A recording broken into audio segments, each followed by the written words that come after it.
আমাকে নিশ্চয় চিনতে পারোনি। আমি কবিরপুরের খান বাহাদুর ইসমাইল হোসেন খানের ছেলে, খান মোহাম্মদ দেলোয়ার হোসেন খান। জি জি। চিনেছ? হ্যাঁ। আসলে তোমরা অনেক কষ্ট করে দেশ স্বাধীন করেছ।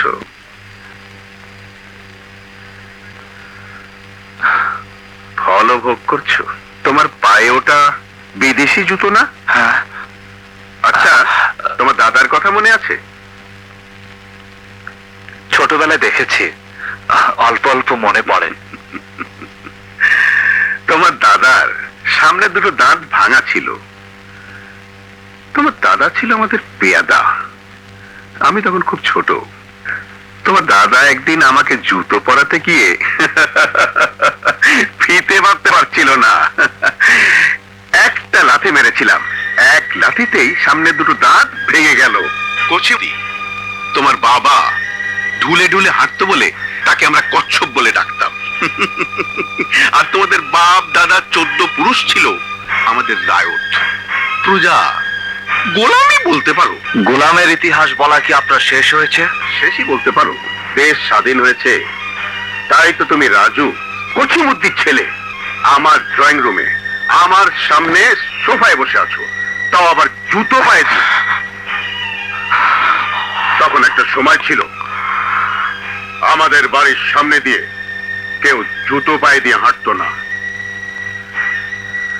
জানেনই তো দিন বদলায়। এই ভারতবর্ষ মোগলদের পতন হয়েছে, ইংরেজদের পতন হয়েছে, তারপর আপনাদের। তুমি কি মাইন্ড করছো? যা সত্যি তাই বললাম।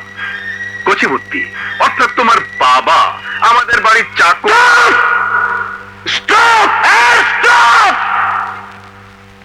কচিমুদ্দির ইতিহাস বন্ধ করুন। একটা কথা মনে রাখবেন খান সাহেব, স্বাধীনতা যুদ্ধে কচিমুদ্দির ছেলেরা সেদিন অস্ত্র ধরেছিল শুধু নতুন পতাকার জন্ম দেওয়ার জন্য নয়, তাদের অধিকার আদায়ের জন্য।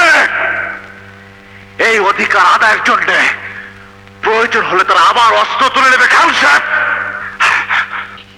আমার দুর্ভাগ্য যে তোমার পরিচয় আগে জানতে পারিনি।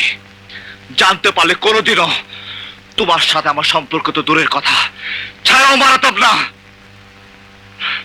তোমার বাবার লাঠিতে আমার দাদার দাঁত ভেঙেছিল, এ কথা আমি কোনোদিন ভুলতে পারবো? No, never, impossible. Get out, I say get out, get out.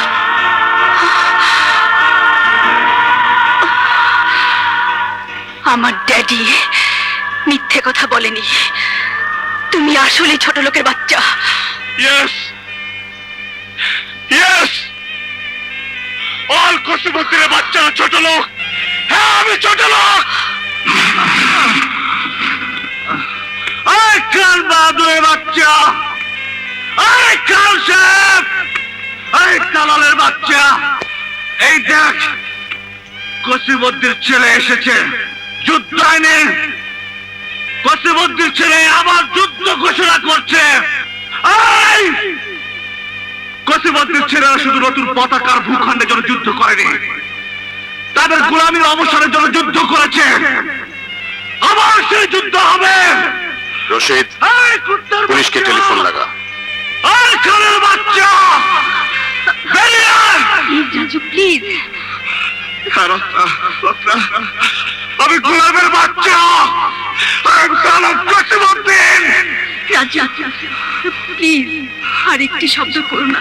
তুমি এক্ষুনি এখান থেকে চলে যাও। আর কোনোদিন এ বাড়ি আমি করে দিচ্ছি। Arrest him. ধরে নিয়ে গেল পুলিশে, বেআইনি অস্ত্র রাখার দায় 7 বছরের জেল হলো। অথচ ধরা পড়লাম খালি হাতে। কাঞ্চন, অস্ত্র আমার কাছে ছিল না, ছিল না কাঞ্চন, বিশ্বাস কর। পুলিশ অফিসারের পা ধরে আমি কেঁদেছিলাম। আমি গরিবের ছেলে, আমার জীবনটা নষ্ট করবেন না স্যার। 7 বছর জেলে থাকাকালে মা বাবাকেও হারালাম। বের হয়ে দেশের যে অবস্থা দেখলাম, তাতে মনে হলো কি প্রয়োজন ছিল ৭১-এর যুদ্ধে। কচিবর্তী ছেলেদের ভাগ্য কিন্তু কোনো পরিবর্তন হয়নি, তাই নিজের অধিকার নিজেই আদায় করে নিতে থাকলাম। হয়ে গেলাম ক্রিমিনাল। এখন তুই ভালো হতে পারিস না রাজু। ছেড়ে দিতে পারবি তুই আমাকে এখান থেকে? ফিরিয়ে দিতে পারবি আমার জীবনের ৭টি বছর? প্রমাণ করতে পারবি সেদিন ব্যাজ অস্ত্র আমার কাছে ছিল না? পুড়ে ফেলতে পারবি আমার নামে থাকা ফাইলগুলো? তাহলে বিশ্বাস কর কাঞ্চন, আমি ভালো হয়ে যাব। আমি ভালো হয়ে যাব কাঞ্চন, আমি ভালো হয়ে যাব। পারবি না, বরং পারবি আরো দুটো মিথ্যে মামলা আমাকে ঢুকিয়ে দিতে। কাঞ্চন, তুই এখান থেকে চলে যা। তুই একজন পুলিশ অফিসার, আমি একজন ক্রিমিনাল, আমি একজন দাগি আসামি। চলে যা কাঞ্চন, চলে যা, চলে যা কাঞ্চন, and get out Kanchan, get out! নাও, রাজু চার্জশিটে কাঁঠাল বাগানের ডাকাতি কেসে তার ইনভলভমেন্টের কথা তোমাকে লিখতেই হবে। হাউ ইম্পসিবল স্যার, আমি তা পারবো না। এমনি একজন পুলিশ অফিসার ওর জীবনটাকে ধ্বংস করে দিয়েছে, আর আমি ওর বন্ধু হয়ে, নো স্যার নো, আমি তা পারবো না। হোয়াট? তুমি কি মনে করো না রাজু একজন criminal? Answer me, Raju criminal? Yes sir.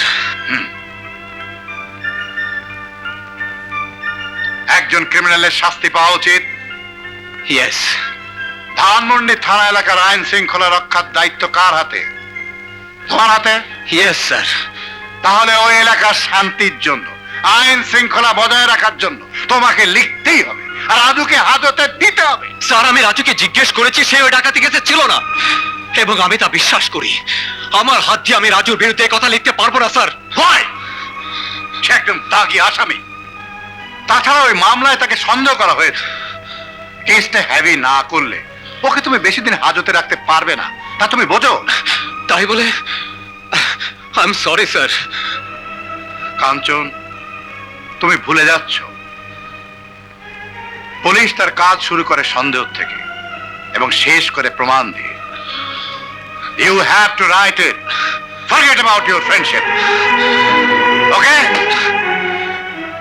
ওকে স্যার। সুরজ, জি? শেষ পর্যন্ত রাজুর কথাই সত্য হলো। আমি পারলাম না, আমি রাজুর জন্য কিছুই করতে পারলাম না। শেষ পর্যন্ত আমার কলম দিয়েও তো রাজুর বিরুদ্ধে লিখতে হচ্ছে। যে পুলিশ অফিসারের জন্য রাজুর এই পরিণতি, তার আর আমার মধ্যে পার্থক্য কোথায়?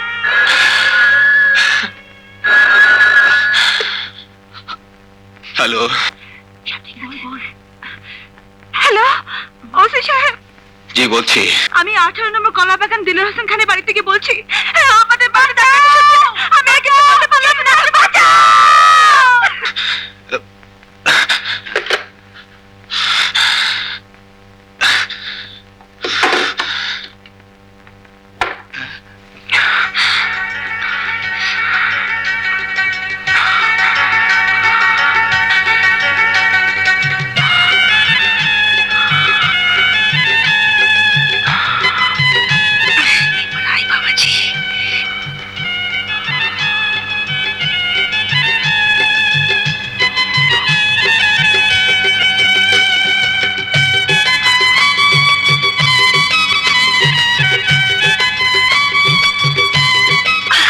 আসো বাবাজি, আমাকে জড়িয়ে ধরো। এবার, বাঁচাও! ভালো বাঁচাও! বাঁচাও! প্লিজ, কে কোথায় আছে? বাঁচাও! জলদি আসো। চিৎকার করছেন কেন? আরে লোকজন এসে পড়বে তো। এই, এই, আরে ছাড়ুন বলছি। জলদি! বদমাশ ছেলেটা আমার ঘরে ঢুকেছে। না, কেউ গায়ে হাত দেবেন না। আইন নিজের হাতে নেওয়া ঠিক নয়। আমি পুলিশ অফিসার জামান সাহেবের মেয়ে। আমি ওর উপযুক্ত শাস্তির ব্যবস্থা করতে পারবো। আপনারা আমাকে একটু সাহায্য করুন, ওকে গাড়িতে তুলে দিন। হ্যাঁ হ্যাঁ ধরুন জলদি। আসো, চলো চলো বাবা, চলো ভাবি, একেবারে কেমন করে তাকায় দেখ।